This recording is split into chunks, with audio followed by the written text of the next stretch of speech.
Remember, in 1980, the Fed funds rate was 20.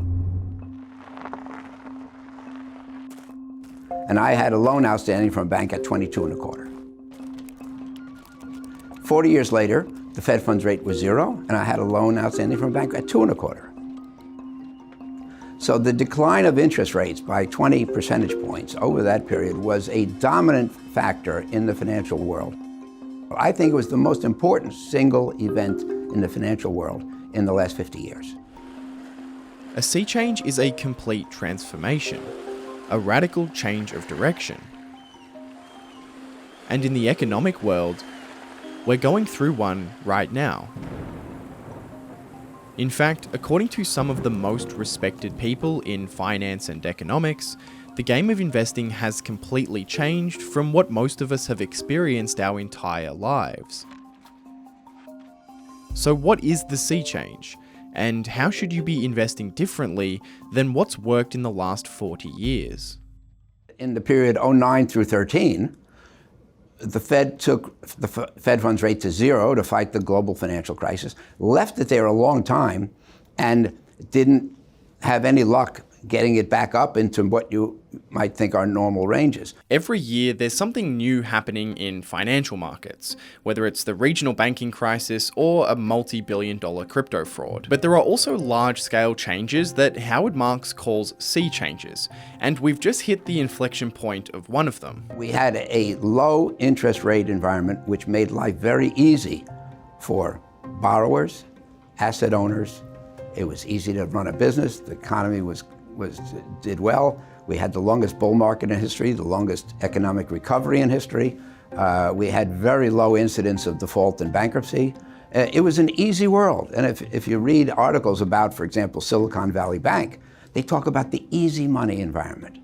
And the main point of sea change is we're no longer in an easy money environment. The last 40 years of financial markets have been defined by two very distinct states of interest rates. There was a 30-year period of consistently declining interest rates, followed by a decade of interest rates just sitting at rock bottom. And that makes a significant impact to the prices of assets such as stocks. Take the S&P 500, for example. It's a basket of the biggest companies in the US. The S&P 500 has increased from about 100 points in 1980 to 4,200 points today, meaning a $1 investment in the US stock market in 1980 would be worth more than $40 today. But what exactly drove the S&P 500 to increase so much? Well, as you might expect, the biggest driver is the profits of companies in the S&P 500 increasing. Earnings per share of the S&P 500 index was about $15 in 1980.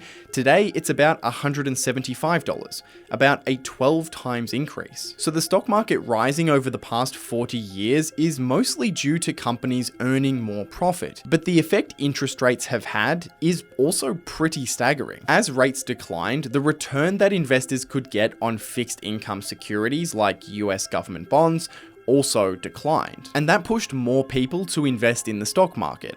It pushed people to be willing to pay more for stocks than in the past. What exactly does that mean? Well, the price to earnings ratio of the S&P 500 in 1980 was about 7. So investors were willing to pay 7 times more for the S&P 500 than the profits those companies produced. Today, that has ballooned to 23 times, and that's largely because of declining interest rates. That's why the stock market has gone up so much over the last 40 years. Remember, $1 in 1980 has been turned into $40 today. $1 was driven to $12 by increased corporate profits, and then that $12 was driven to $40 by declining interest rates. So it's fair to say that the declining interest rate environment has had a big positive impact on investor returns. And you could even argue, pretty convincingly as well, that a portion of the increase in corporate profits over the last 40 years is also a result of declining interest rates. A guy says, oh, we can buy this company and make 10% a year. And then he turns to his capital markets person says, what will it cost to get the money? We can borrow at 8. Borrow at 8, invest at 10, great, we do it. You buy the company, but in the stimulated environment of low interest rates, the company does better, you make more than 10. Your cost of money declines from 8 to 6 to 5, and it costs you less to borrow the money. and you say, boy, I'm a genius. Lower borrowing costs puts more money in the pockets of consumers, driving more spending and businesses to produce more profit. And lower borrowing costs for businesses makes investment in growth and expansion cheaper. That environment is most likely gone. I mean, certainly we can accept that 30 years of declining interest rates isn't going to happen over the next 30 years. That was only possible because rates were so very high in the 70s. So that leaves us with a couple of possibilities. We might see interest rates go back down to the rock bottom easy money environment, but that seems pretty unlikely. So that leaves us with moderately high interest rates or even a period of sustained increases in interest rates, quite the opposite to what we've seen over the past 40 years. Both environments would make it tougher for businesses to operate, or in other words, harder for corporate profits to rise. And stock market investors won't experience the tailwind of stocks getting more and more expensive. The price to earnings ratio of the S&P 500 may even contract. So even if corporate profits did rise 12 times in the next 40 years, the same as the last 40 years, if the price to earnings ratio contracts from 23 to 12, the stock market would rise just 6 times, a long way from the 40 times of the past few decades. In 2023, we are past the inflection point. Interest rates are no longer at rock bottom. They've risen very quickly and now sit at a very high point. So why hasn't it negatively impacted businesses or the economy yet? Most bankruptcies don't occur because you have a business and it loses money, goes away. It occurs because a business borrows money, times get tough, and when it goes to refinance that loan, nobody ever repays their debts. They just refinance it. And when they go to the bank to refinance it, the bank says, you're not as good a credit as you used to be, or we don't have as much money to lend as we used to have, or our standards are higher. So it really comes from most bankruptcies or defaults are associated with a maturity which is unmet. And I think that when you go through a period when it's super easy to raise money for any purpose or no purpose, and you go into a period when it's difficult to raise money even for a good purpose, clearly many more companies are going to founder. It might sound ridiculous, but bankruptcies don't occur just because a business is unprofitable. It's a combination of an unprofitable business that is unable to raise capital to cover their losses. Which sounds like the same thing because who's going to lend money to a company that's consistently burning cash? But over the past decade, a lot of people have been willing to lend money very cheaply to companies that don't earn any money. They're actually called zombie firms, businesses that are consistently unprofitable but survive because they can easily borrow more money to pay off their old debts. And according to the latest data, about 10% of publicly listed companies are considered zombies. But that might be about to change. While these companies in the past have been easily able to refinance and roll over their debt into new cheap debt, with the higher interest rate environment that we find ourselves in today, that may not even be possible. They may be refinancing into higher interest rates, or the bank just won't lend to them anymore. Is it your expectation that over the next 2 or 3 years you'll see more defaults in buyouts or real estate? It's often thought that commercial real estate in big cities is going to have a lot of defaults in the debt. Yes, well, I think we'll. The way I sum it up in further thoughts, I say, you found a company to buy, you went to the bank, they said, we'll lend you $800 million at 5%. Now the loan is up for renewal, you go in, they say, fine, we'll lend you $500 million at 8%. So you have less money and your cost of capital is higher, and you have a $300 million hole that you can't fill. Companies, just like households, can borrow money at fixed rates, sometimes with maturity that is 5, 10, or more years out into the future. So the impact of rate rises on businesses isn't felt immediately. It may take many years to fully unfold. If you came into this business since 1980, which is almost everybody, you have only seen declining interest rates or ultra low interest rates. People tend to say, well, that's what it's been for 40 years, that's normal, that's what it's going to be. But no, you have to recognize it. That's why I call this sea change, because you have to recognize this is an important pivot.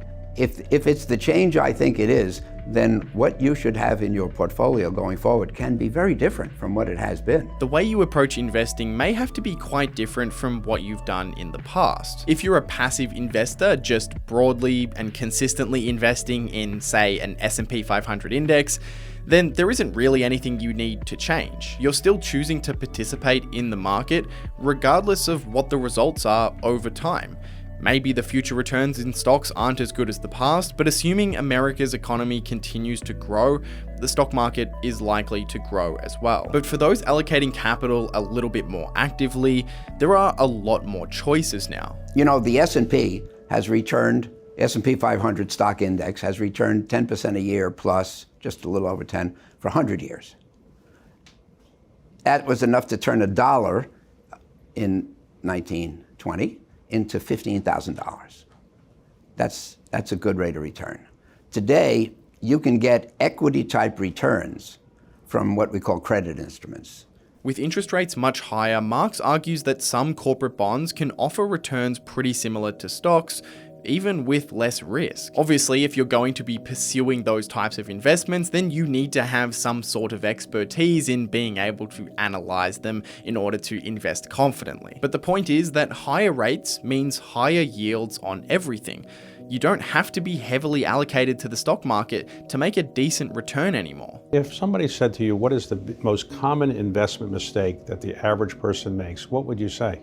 Number one is that people believe in the ability to predict the future. Nobody knows what the future holds, especially when it comes to macroeconomics, and the last few years should be all the proof that you need. We've all watched the Federal Reserve come out month after month and incorrectly forecast inflation every single time. They couldn't have been more wrong about inflation if they tried, and they're the institution that has access to the best and most recent data. So the question you have to ask yourself is, does my investment strategy work without knowing what the future holds? If your strategy requires you to know what interest rates will be or what inflation is going to do, it's not a viable strategy. The other thing is, people believe that there's kind of a direct and mechanical linkage. If a company has a good event, the securities do well. If they have a bad event like earnings, securities do poorly. But that's not the case, because there's a intermediate step, which is people's reaction. So it's not just whether the event was positive, it's how people reacted to the event that determines the impact on the security prices, and that's two different things. So you can't forget the psychological and human factor. Investing is not a purely quantitative game. If it was, stock prices would reflect all of the information immediately and there would be very little inefficiencies across the market. And retail investors would have basically no hope of beating a professional investor. But that's not the market that we participate in. There's a huge element of human psychology that needs to be understood in order to do well in markets. You can't beat a fund manager on an informational, quantitative level, in my opinion at least. The information advantage is just way too big. Seriously, in my view, you're kind of kidding yourself if you think that you've found some kind of quantitatively undervalued company in the market that hedge fund managers with thousands of researchers has just happened to miss. But you can beat fund managers by playing against their weaknesses, the pressure on quarterly and yearly results, and their desire to reduce volatility. Do people come up to you at cocktail parties and say, well, you're a famous investor, I've got $100,000, what should I do with it? Or what do you tell people about what they should do with their money when they just ask you for free advice? Well, the main thing I do is I say that's kind of like going to a doctor and saying, do you have any good medicines? What is the condition you're trying to treat? Do you have more money than you need or less? Are you going to live a long time or a short time? Do you have dependents? What are their needs? Do you have what it takes viscerally to live with ups and downs, or not? If it's going to make you miserable, you shouldn't do it. I think that investments have to be appropriate for the individual. This is probably the best advice you could ever receive. Stop listening to people on YouTube or TikTok or anywhere on social media that are coming out and telling you that these are the stocks that they have researched and that they think are good investments this month or this quarter or this year. Because the investments that are suitable for their portfolio may not, and very likely are not, suitable for your portfolio. In my opinion, the biggest red flag that I see for content creators in this space is that they create content like that because it shows that they don't know even the first thing about how the investment world works. So if you take anything away from this video, please let it be that. This video is sponsored by SHARESIGHT, a comprehensive portfolio tracking tool that automatically tracks the performance of your investments so you can say goodbye to Excel spreadsheets forever. Unlike data provided by most brokers, SHARESIGHT considers the impact of capital gains, dividends, brokerage fees, and currency fluctuations when calculating returns, which gives you a complete picture of your portfolio's performance. SHARESIGHT tracks shares and ETFs across